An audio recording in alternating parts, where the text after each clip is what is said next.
Bonjour frères et sœurs, bienvenue de retour dans nos efforts de mieux comprendre la Bible. Nous sommes dans le livre de Juges, et aujourd'hui on frappe l'histoire de Jephthé, un de ces juges qui prend beaucoup de chapitres dans le livre de la Bible. 3 ou 2 pour être exact. Et oui, souvent vous rappelez la fin et la grande question, est-ce qu'il a réellement sacrifié sa fille? On va y revenir. Parce qu'avant qu'on nous présente Jephthé, on nous présente la raison pourquoi. Chapitre 10, on a quand même un grand chapitre qui nous présente la raison pourquoi ils ont besoin de Jephthé. Et je pense que ce qui se passe dans le chapitre 10 est grandement important pour ce qui est de l'utilité, la raison d'être du livre de Juges. Parler justement du péché d'Israël et même du cœur humain tout court. Donc, dans ces circonstances ici, nous pouvons lire ceci. Les enfants d'Israël firent encore ce qui déplaît à l'Éternel. Ils servirent les Baals et les Astartés. Et ensuite, ça lui mentionne tous les autres dieux des autres nations qui vont servir. Et ça termine le verset en disant, ils abandonnèrent l'Éternel et ne le servirent plus. Ça, c'est pas juste le syncrétisme qui va arriver souvent dans l'histoire d'Israël. On va aller au temple, on va faire sacrifice, puis on va aussi aller servir Baal. Ici, c'est on oublie tout ce qui a rapport avec Dieu. On veut juste servir Baal et les Astartés et toutes les autres divinités aussi. Moloch, où tu sacrifies tes enfants à ce Dieu-là. Mais Dieu lui-même, on l'oublie totalement. C'est juste triste. À quel point qu'ils ont complètement rejeté Dieu. À quel point ils sont endurcis. À quel point qu'ils ont juste voulu vivre selon qu'ils veulent. Même s'il y a un historique devant eux. Où est-ce que le peuple se rebelle, Dieu pèse contre eux, ils se repentent, Dieu les délivre. Tu penses que de génération en génération, il leur dit, hey, faites attention, nos grands-parents, puis eux avant eux aussi, ils ont été rebelles, ça a mal tourné. Il semble que non. Et là, Dieu, justement, se tourne vers eux. Ils opprimèrent et écrasèrent les enfants d'Israël cette année-là, parlant de plusieurs peuples que Dieu a envoyés. Et pendant 18 ans, tous les enfants d'Israël qui étaient de l'autre côté du Jourdain, dans le pays des Amoréens, en Galade, pendant 18 ans, ils vivent non seulement de la rébellion contre Dieu, pro-faux Dieu, mais en plus sont oppressés. Tu penses qu'à quelque part dans la première année, la deuxième année de souffrir, ils disent, hey, peut-être qu'on devrait retourner à l'Éternel. Non, ils persévèrent. Peut-être qu'ils crient encore plus, Baal, sauve-nous! Ils endurcissent leur cœur, ils persévèrent pendant 18 ans. 18 ans. C'est presque 20 ans, presque une génération complète qui ne fait que s'endurcir plus dans le péché, sans se rebeller, sans se repentir, je veux dire. D'accord, on voit ça beaucoup à travers l'histoire d'Israël. Pensez au temps de Jérémie. Lors de la déportation, où est-ce que certains ont été permis de rester en pays, les plus pauvres, pendant tout le reste amené à Babylone. Et Jérémie était là avec eux. À un certain point, il se passe quelque chose, et ultimement, maintenant, les gens qui ont resté là ont peur que Babylone revienne. Et ils demandent à Jérémie, consulte Dieu, qu'est-ce qu'on devrait faire? Et Dieu lui dit, restez. Les gens s'endurcissent, puis ils disent, non, nous, on va continuer à adorer nos dieux donc, puis même ce on va aller en Égypte aussi. Ils persévèrent. Dans les circonstances où ils ont vu la main de Dieu agir, comme Dieu avait dit, c'est arrivé, ils continuent à adorer leur faux Dieu. À s'endurcir, mais quand Dieu leur dit non, eux continuent. 18 ans. 18 ans. Mais, finalement, ils se tournent vers Dieu. Les enfants d'Israël dirent à l'Éternel, nous avons péché. Traite-nous comme il te plaira. Seulement, daigne nous délivrer aujourd'hui. Ils se tournent vers Dieu, Dieu leur dit, je ne veux pas vous délivrer, parce que vous êtes trop rebelles, vous ne vous écoutez pas. Et eux plaident avec Dieu, juste cette fois-ci. Juste notre génération à nous. Après ça, si tu veux punir nos générations, c'est cool avec nous. C'est triste. C'est égoïste, n'est-ce pas? Ça va passer au roi Ézéchias. Oui, parce que le roi Ézéchias, quand même, était un bon roi pendant une bonne partie. Mais à la fin de sa vie, il était malade et Dieu le guérit. Ensuite, des gens de Babylone viennent. Il va voir ses trésors. Et Dieu vient lui dire, parce que tu as fait ça, ces 20 gens de Babylone vont rentrer et prendre tout. Mais ça va être ton fils, ce sera toi. Et qu'est-ce que Ézéchias dit? Cool, ça va pas arriver à mon temps, moi. C'est pas moi qui vais souffrir, c'est mon fils, je m'en fous. Je paraphrase. C'est un peu la même attitude. Tant que moi, ça va mieux aller, c'est correct. Est-ce que vous voyez la dureté du cœur d'Israël ici? Du cœur de péché?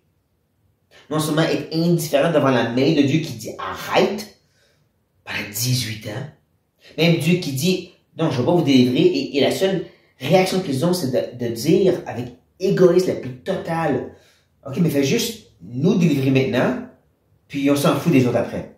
Tu peux les punir autant que tu veux. Wow! C'est laid, hein? C'est ça le péché.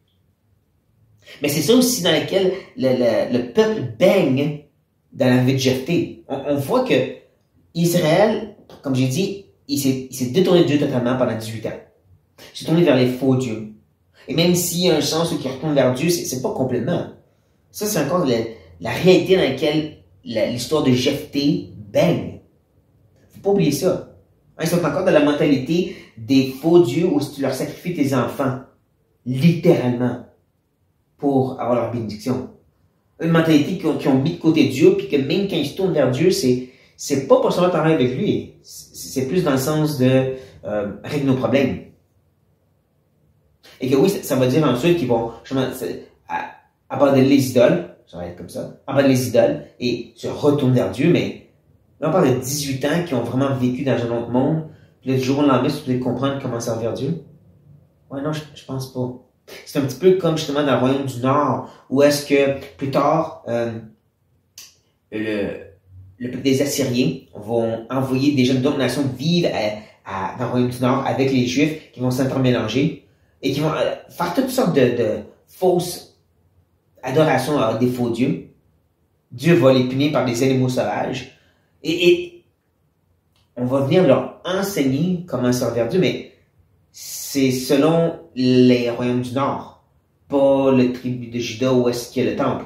C'est une version d'adorer Dieu qui n'était pas acceptée par Dieu, qui avait causé la destruction du royaume du Nord.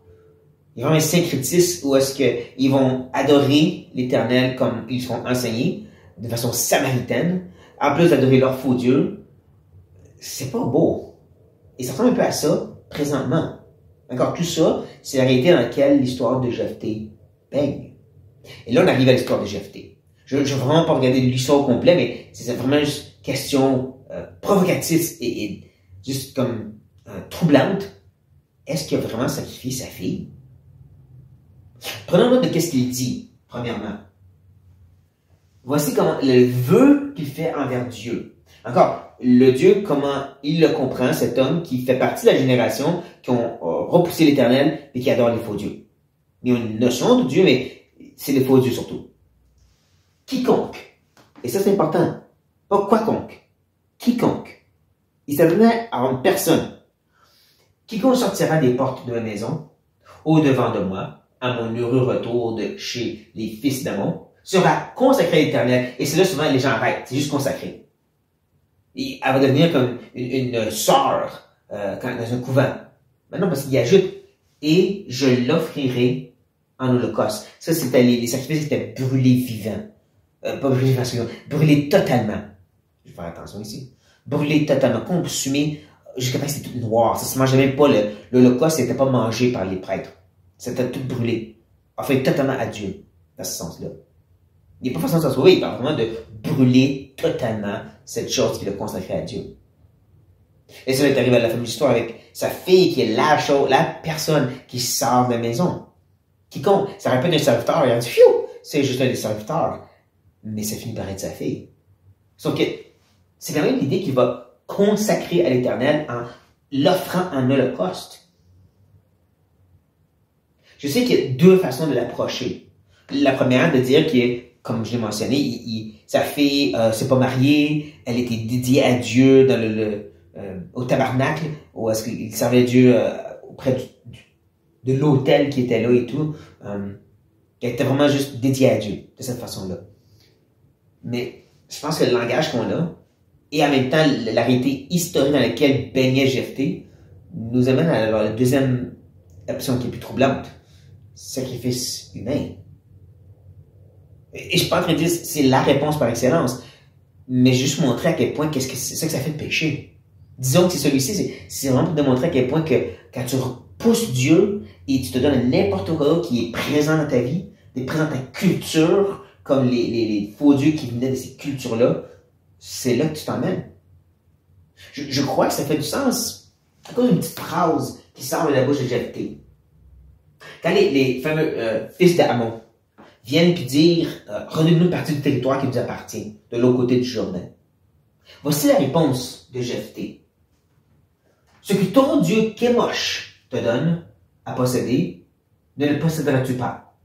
Et tout ce que l'Éternel, notre Dieu, a mis à notre possession devant nous, ne le posséderons pas. Comprenez la réponse de Jephthé?